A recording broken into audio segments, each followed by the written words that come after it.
Book 1, Law of Salimi, Chapter 44, Waking Up the Dragon.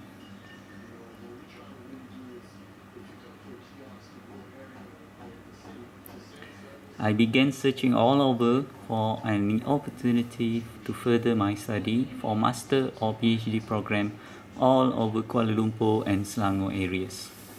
Soon, I began to discover the availability of programs for PhD from degree holders without going through master program. There were several universities in Malaysia offering the opportunity to do so, provided the degree holder had a first class or 3.70 and above CGPA result, which I had fulfilled the requirement. I focused my effort towards the opportunity while looking for scholarship offers from any learning institutions in Malaysia. I had applied for several offers of scholarship while offering it to other interested lecturers at Ampang branch. I believe in the concept of sharing of knowledge, as it was highly encouraged by Islam, so I do not mind helping another lecturer who wished to apply for the same scholarship that I was applying for. I remembered writing in one of the additional information pages on the form that I submitted to the university offering the scholarship offer. I wrote, I am applying for this scholarship to pursue my study in PhD. I am hoping to receive the opportunity to be called for an interview. I will never give up applying until I am successfully offered with this scholarship. If my application is rejected this year, I will send my second application by next year. Eventually, the lecturer who applied the scholarship with me was called for the interview and was granted with the scholarship. She ended up studying at Australia in a crime investigation program being funded by the scholarship. In my first application, I was not selected for an interview session. It was rather sad, but I accepted it as a challenge for me to prepare a better application by the next year. I began to develop better thesis proposal as well as researching deeper with accurate information, which improved the overall quality of my proposal paper. As the next year arrived, I was ready to submit my second application for the same scholarship offered by the university. In the additional information, I wrote the following. I had applied for this scholarship to pursue my study in PhD last year. I am hoping to receive the opportunity to be called for an interview for this application. I will never give up applying until I am successfully offered with this scholarship. If my second application is rejected this year, I will send my third application by next year and every year after that, until I would be finally offered with this scholarship. A few weeks later, I received a notification to attend an interview for the scholarship application at the university. When I arrived for the interview session, I had to wait with numerous other candidates who were obviously above my abilities and talents, as well as with much more experience when compared to me. It seemed that I was obviously the weakest candidate. Trying to apply for the scholarship in that room, I began to strategize tactics to be employed for the interview in order to make myself much more interesting and eligible as candidate for the scholarship, to conceal my lack of experience and requirement compared to other candidates.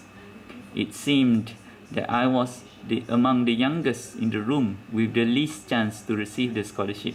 When my name was called for interview, I began to muster my courage to show my passion for learning, knowledge and teaching, which would make me unique candidate for the scholarship. As I entered the interview room, there were at least 5 interviewers, which oozed a huge, intimidating and threatening aura from each one of them. I can sense massive tension coming from the aura. They were no ordinary human beings with amazing aura. From the situation, I immediately screamed in my mind. This is a stress interview.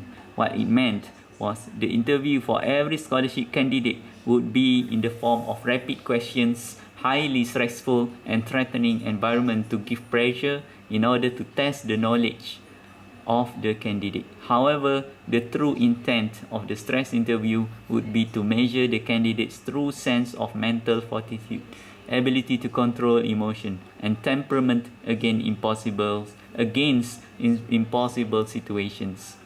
What was paramount in the stress interview in ensuring success would be how the candidate was resilience against the attack from 5 extraordinary human beings from various fields of expertise.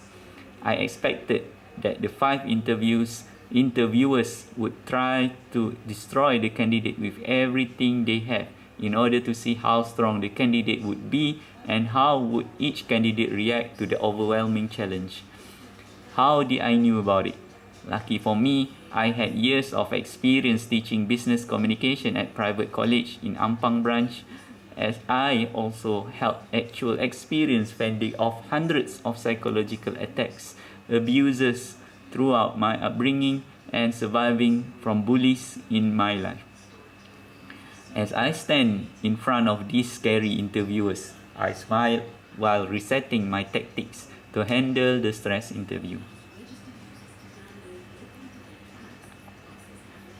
I had prepared with possible answers for this interview since the last year when my first application was rejected, as I tactfully request their permission to sit down. I saw one of the interviewer going through my application form, which I wrote the statement where I would apply for every year until I was accepted for the scholarship. The statement can be perceived as having a very confident persona or simply considered as cocky. At first, the questions were easy and simple, which I managed to answer all of them. Soon, the interviewers began asking a barrage of questions simultaneously without waiting for my answers. So, I decided to smile and just observe them in silence.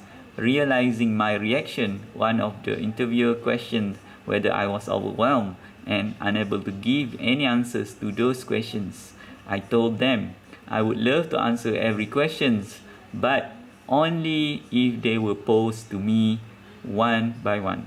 My reaction seemed to impress the interviewers. Then they asked the question which I answered. They asked the questions which I answered every one of them. Later, most of the examiners seemed satisfied and about to be ready to end the interview session with me. I requested their permission to add my opinion about my chance to being selected for the scholarship, which was granted by them.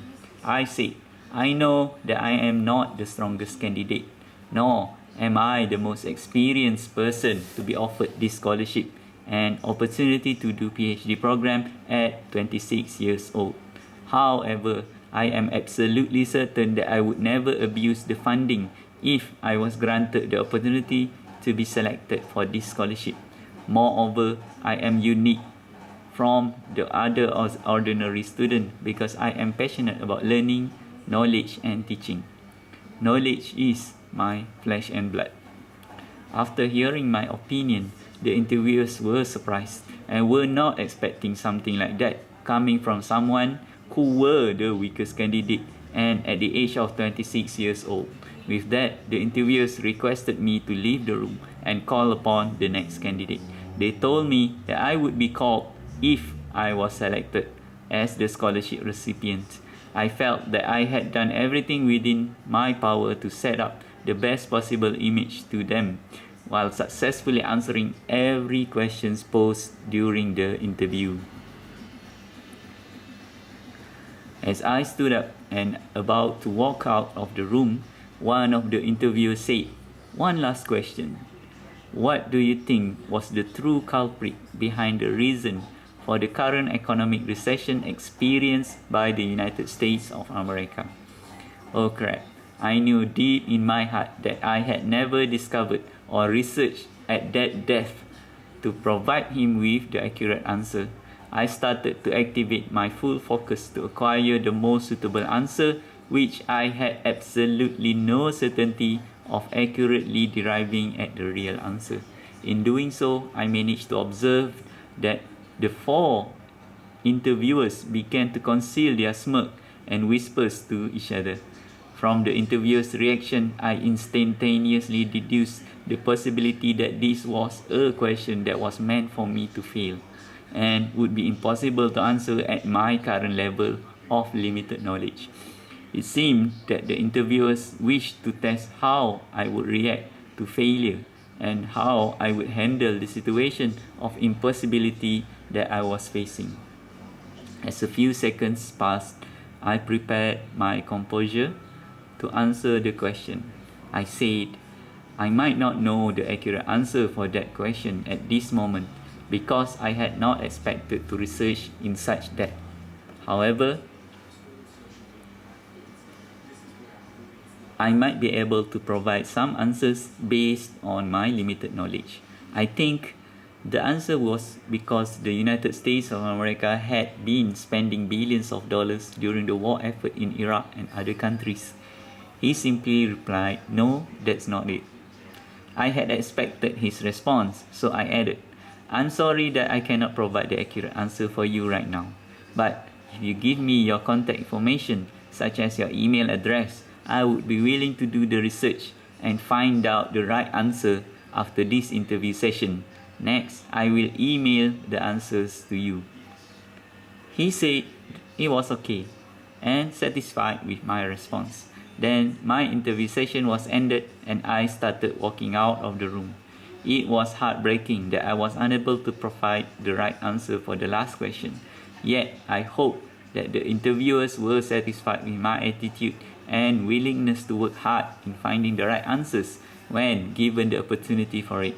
It was rough and challenging world to be tested by those amazing interviewers. I knew that I was about to enter a new world filled with much stronger individuals even when compared to the heavenly monsters. Each one of the interviewers had different kind of aura and sense of special abilities that were exuded by each of them throughout the interview session. I was scared, but at the same time, my heart was pumping vigorously with excitement and exhilaration. I had just discovered a new level of scholars in a new world which I must find a way to be a part of. It made me realize that what I had been achieving so far in my life was not even at the same level to any of these marvelous interviewers. It was as if I was at a kindergarten level facing professors with lifetime of experience in their field of expertise and specialization. I hope my attitude had shown them that I was not afraid to learn and to challenge their level of academic prowess. I was burning with enthusiasm to pursue the path of a scholar at the same time as they were currently residing. I wanted to reach the same playing ground as they were at while striving to go beyond them. And it was extremely exciting emotion to have experienced meeting the interviewers. From that point onward, I was focusing myself towards achieving the goal of studying at PhD level with the level of knowledge possessed by extraordinary human beings as the interviewers. I was not feeling any sadness about my current condition at private college Ampang branch because I was focused at a higher level of pursuit in the next chapter of my life. It was utterly awesome feeling that cannot be accurately described using words. With that, we end for chapter 44 and thank you for listening. Hope to see you again in the next video.